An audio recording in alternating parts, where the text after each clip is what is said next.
Welcome to Brain Vision. So we're looking at a toroid in this problem.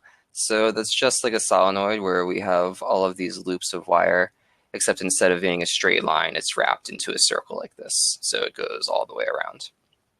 And so we want to find what the magnetic field is for this, or rather what the range of magnetic fields is, because we don't assume that this is infinitely thin.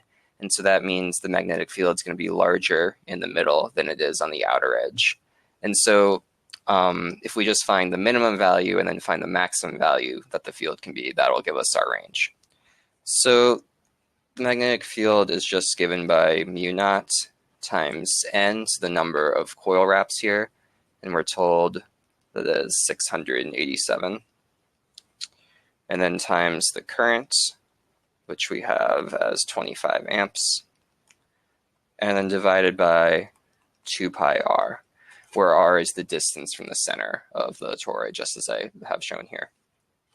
So all we need to do then is to find the minimum value of magnetic field. We would want to plug in the maximum value of the radius.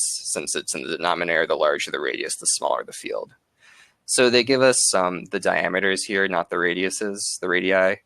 So we want to make sure we convert that, but we should find that the maximum value is 0.27 meters, and the minimum value is 0.25 meters. So for B min, we just evaluate this equation using the maximum value of R. And so we should get 1.27 times 10 to the minus 2 Tesla. And we do the exact same thing for the maximum value, except we use the minimum value of the radius. And we'll get 1.37 times 10 to the minus 2 Tesla.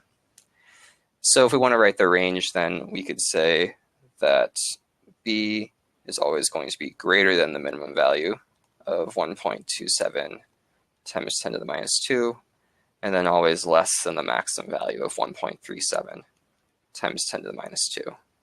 This is all in Teslas.